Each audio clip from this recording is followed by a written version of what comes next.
T'as déjà cherché l'application magique qui allait sauver ta to-do list, ton temps libre et ton cerveau. Et puis un jour, tu as entendu parler de Notion, surtout si tu me suis et que tu as déjà écouté plusieurs épisodes de podcast.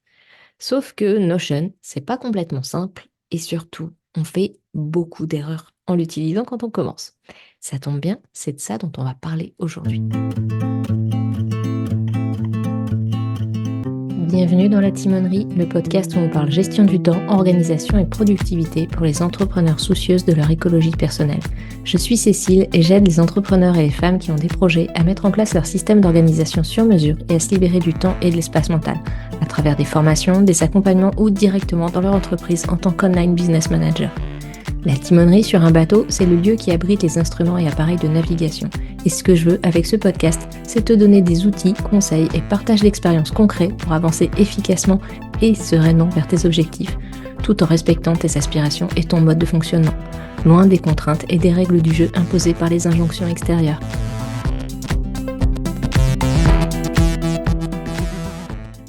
Hello et bienvenue dans cet épisode où j'ai envie de te parler de Notion, mon appli chouchou pour gagner du temps et de l'espace mental sans jamais rien oublier ou presque. Si tu ne connais pas Notion, disons pour résumer que c'est une application de prise de notes et de productivité à la fois, l'enfant caché d'Asana et Evernote et même un peu plus que ça. Si ça ne te parle vraiment pas et que tu veux en savoir plus, avant d'aller plus loin, je t'invite à mettre cet épisode en pause et à aller voir l'article Pourquoi et comment j'utilise Notion dans mon entreprise et ma vie perso que tu trouveras en description de cet épisode. Toujours là? Ok, alors je pars du principe que tu connais un peu Notion et que tu aimerais mieux t'en servir.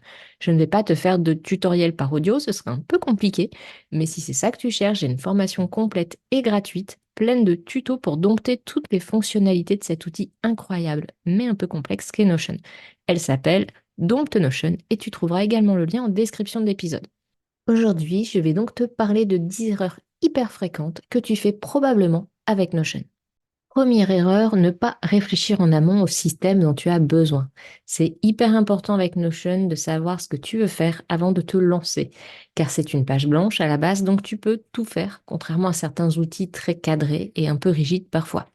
Sinon, tu risques de te retrouver avec une collection de templates gratuits que tu vas trouver très chouettes sur le moment, mais qui vont s'accumuler et te mener à un bazar sans nom complètement inutilisable et même sont tombés dans les abysses des templates offerts, tu vas vite te retrouver quand même avec plein de pages dans ton espace et dans ta barre latérale qui finalement est ton arborescence Notion. Et ça ne va pas t'amener la clarté que pourrait te permettre un espace bien structuré, bien rangé. Donc pour éviter ça, il faut d'abord réfléchir en amont. Déjà au type d'information dont tu as besoin dans ton Notion, ce que tu as envie de mettre dans Notion. Et au moment où tu vas avoir besoin que ces informations ressortent, au moment où tu vas avoir besoin de voir ces infos. Donc première chose, ne te jette pas dans Notion sans préparatif préalable. Deuxième erreur, avoir trop d'infos sous les yeux. C'est un peu dans la lignée de la première erreur. C'est important de ne pas avoir trop d'infos en même temps sur ton écran. C'est ce qui arrive si tu ne construis pas un espace avec de la structure, comme on a évoqué au point 1, mais ça arrive également si tu ne crées pas de page dashboard, le fameux tableau de bord, ou que tu en fais un avec bien trop d'informations dessus. Il vaut mieux avoir plusieurs tableaux de bord. Par exemple, tu vas avoir un tableau de bord avec ce que tu as à faire aujourd'hui, avec tout ce qui concerne ta to-do, ta planification peut-être, et un avec ta création de contenu plutôt que de vouloir faire rentrer sur la même page toute ta to-do, tous tes contenus et X autres informations et au final ne plus rien retrouver. Ça t'arrivera aussi si tu n'as pas de dashboard spécial smartphone et que tu veux utiliser Notion sur ton smartphone. Il vaut mieux avoir un dashboard avec des vues adaptées, un petit écran comme la vue liste et des boutons pour saisir des choses au doigt plutôt que d'essayer de faire rentrer des choses ou d'ouvrir des choses sur un tableau, sur un tout petit écran de smartphone. Ça va t'arriver aussi si tu laisses toutes tes propriétés de base de données affichées, même celles dont tu n'as pas besoin sur telle ou telle vue. Donc n'oublie pas d'utiliser la fonction masquer les propriétés et de virer tout simplement tout ce que tu n'as pas besoin de voir à l'instant T sur telle ou telle vue. Et tu fais plusieurs vues. Si tu as besoin à un autre moment, tu iras sur une autre vue où tu auras telle autre information, mais il faut vraiment que tu n'aies que les informations essentielles au moment où tu en as besoin. Erreur numéro 3, ne pas utiliser les bases de données et tout mettre dans des pages comme si tu étais sur une simple appli de prise de notes. C'est l'erreur la plus fréquente chez les débutants et débutantes sur Notion. La puissance de Notion vient des bases de données, du fait de pouvoir structurer, classer les infos avec des filtres, des tris sur certaines propriétés. Encore une fois, si tu ne maîtrises pas les bases de données et que tu te demandes de quoi je parle, je t'invite à t'inscrire à Don't Notion où tu auras toutes les informations pour savoir comment utiliser cet outil merveilleux de sa forme la plus simple à la plus complexe. Mais vraiment, ne pas utiliser les bases de données, c'est se priver de toutes les possibilités de clarté et surtout de gain de temps avec les boutons modèles, les automatisations, les templates. Bref, c'est vraiment hyper utile. Tu peux aussi, quand tu utilises les bases de données, faire des liens entre certaines bases, comme par exemple lier un contenu à créer à une tâche à faire ou encore à une page web ressource utile pour créer le dit contenu et te permettre ainsi de passer facilement de l'un à l'autre sans chercher partout les informations dont tu as besoin. Donc c'est vraiment important pour être plus efficace et diminuer sa charge mentale. Erreur numéro 4, avoir trop de bases de données. C'est un peu le pendant de l'erreur précédente, mais parfois, on utilise trop de bases de données et il vaut mieux avoir quelques grosses BDD, bases de données pour les intimes, que plein de minuscules bases. Tu n'as pas besoin, par exemple, d'avoir trois ou quatre bases de données pour gérer ta to-do list ou encore quatre bases de données de création de contenu. Lorsque une seule, bien structurée, avec les propriétés qui vont bien, qui permettent de trier ou filtrer selon, par exemple, le format des contenus, les thématiques abordées, etc., et des vues différentes avec des filtres, des tris sur les bonnes propriétés, ça serait généralement suffisant. Le but, c'est pas d'en avoir le moins possible pour se la jouer minimaliste, hein. Il faut que ce soit fonctionnel pour toi, mais c'est d'éviter de faire des tas de bases de données partout avec des liens dans tous les sens, multipliant le risque d'erreur dans le classement et les possibilités de faire remonter facilement les infos, et surtout d'éviter que tu ne comprennes plus toi-même à quoi sert telle ou telle base de données sur ton espace. Tu devrais toujours être capable de dire combien tu as de bases de données, en tout cas les plus grosses, celles qui structurent ton espace, et à quoi elles servent pour te sentir en maîtrise de ton propre espace et avoir une vraie clarté sur ce que tu fais et sur comment fonctionne ton Notion. Erreur numéro 5, ne pas utiliser les blocs synchro. Dans la catégorie ces trucs qui font gagner un temps fou, arrêter les copier-coller grâce aux blocs synchronisés, ça arrive quasiment numéro un.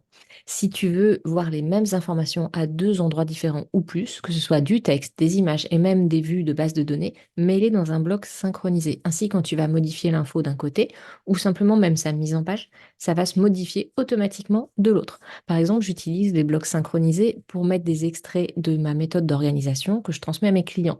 Si j'ajuste ou modifie ma méthode qui se trouve bien rangée dans mon espace ressources, elle se modifie automatiquement sur les pages que j'ai pu partager avec mes clients dans les fichiers clients, en fait, puisque je me sers de Notion comme CRM. Et dans les documents aussi qui me servent à un autre endroit de mon Notion de support dans mes accompagnements de groupe. Comme ça, j'ai pas à chaque fois à aller faire des copier-coller et surtout à me souvenir où est-ce que j'utilise ce petit morceau-là de méthode dans tel ou tel accompagnement avec tel ou tel client.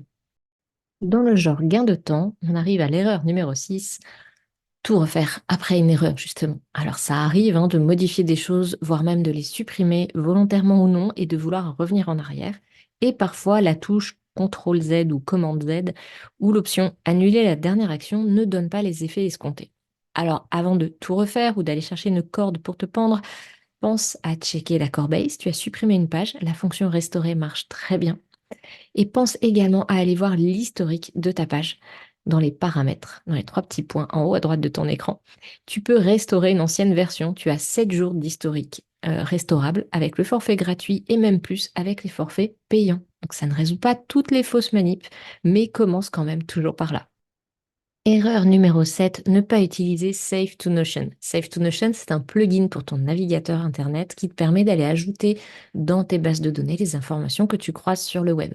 Tu n'as qu'à cliquer sur l'icône du plugin et tout en restant sur la page que tu consultes, aller la classer dans la base de données où elle devrait aller, avec les propriétés qui vont bien. Par exemple, si tu croises un article intéressant sur un site web, tu pourras aller ranger directement dans ta base de données des ressources cet article avec les propriétés je sais pas, article, à lire, les mots-clés ou la thématique de l'article, et même ajouter une tâche à faire ou un contenu à créer en lien avec cet article si tu as fait des relations entre ta base de données des ressources dans laquelle tu épingles, entre guillemets, cet article et ta base de données to-do ou création de contenu.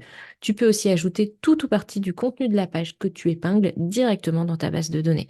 Tout ça sans ouvrir Notion en restant sur la page web que tu consultes grâce au petit plugin. Tu trouveras le lien vers le plugin Save to Notion dans la description de cet épisode. Erreur numéro 8 dans un autre genre, c'est la confidentialité. Notion, c'est un outil sécurisé, mais c'est pas la sécurité maximale possible en ligne. Donc, même si tu mets des informations personnelles, forcément, ta to-do list, c'est personnel, tes ressources, c'est personnel, enfin bref, toutes les informations que tu mets dedans sont quand même personnelles et t'as pas envie qu'elles soient divulguées sur le web. N'y mets pas des informations sensibles comme tes mots de passe, par exemple. Il y a des applis bien plus sécurisées pour ça. Donc, les mots de passe ou toute autre information de santé ou des choses comme ça que vraiment ne devraient pas être mises ailleurs que dans un coffre-fort, ne les mets pas sur Notion qui n'a pas le niveau de sécurité d'un coffre-fort en ligne. Erreur numéro 9, qui va un peu dans la suite de ce que je viens de dire en numéro 8, vouloir tout faire dans Notion. Notion n'est pas un logiciel pour gérer les mots de passe, on l'a vu, mais ce n'est pas non plus un logiciel ou une app pour faire des calculs complexes, par exemple. Les bases de données, c'est génial, ça sert à filtrer, trier les données, mais c'est pas parce que ça se présente sous forme de tableau et qu'on peut y mettre des formules que c'est un tableur. Notion, c'est pas Excel ou Google Sheets.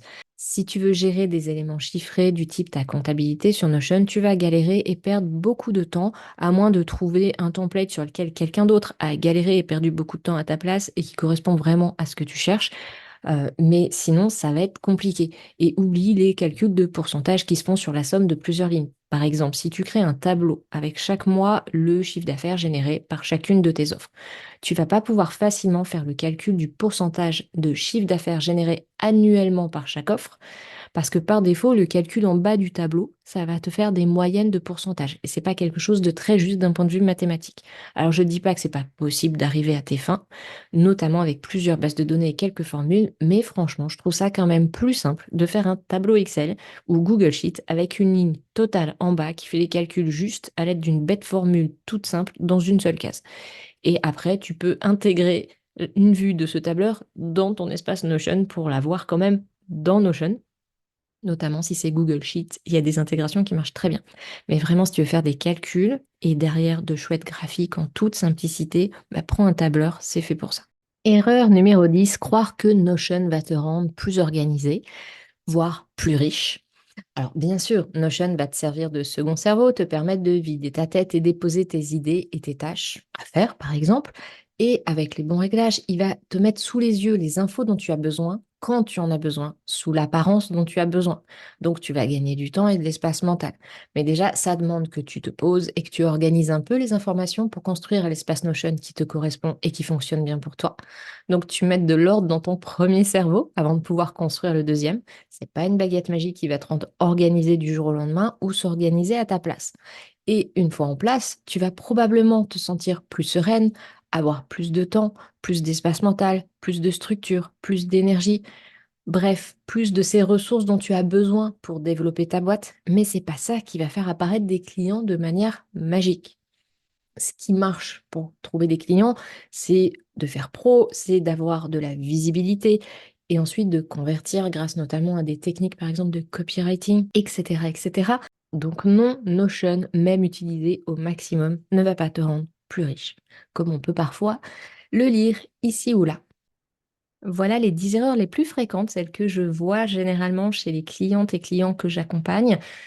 Si tu veux les éviter, bah déjà tu peux les retrouver hein, dans la version écrite. Si à l'oral ça a été un peu vite, tu peux les retrouver dans la version écrite de cet épisode. Lien comme d'habitude dans la description si tu es sur une plateforme de podcast.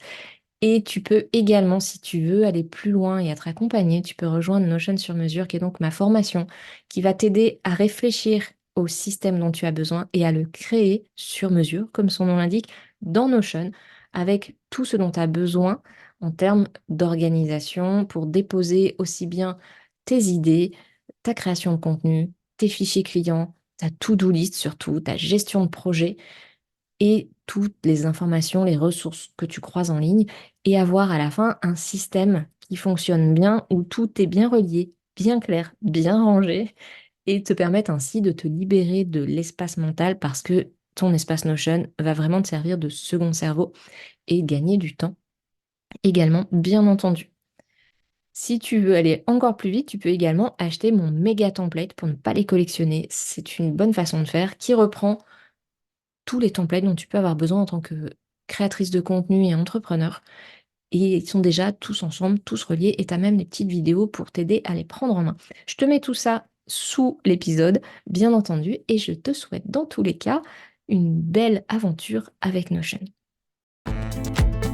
Merci d'avoir écouté cet épisode de La Timonerie. Si tu as des questions, des idées à partager ou si tu veux simplement discuter, tu peux me rejoindre sur le blog cecilebayer.com ou sur mon serveur Discord. Tous les liens sont disponibles dans la description de l'épisode. N'oublie pas de t'abonner sur ta plateforme d'écoute préférée si ce n'est pas déjà fait et laisse-moi une note ou un commentaire. Ton retour est essentiel pour améliorer le podcast et le faire connaître. Si cet épisode t'a été utile, n'hésite pas à le partager pour aider d'autres entrepreneurs à découvrir des astuces pour avancer tout en préservant leur bien-être. Prends soin de ton temps, il est précieux et je te dis à très bientôt pour de nouveaux partages dans la timonerie.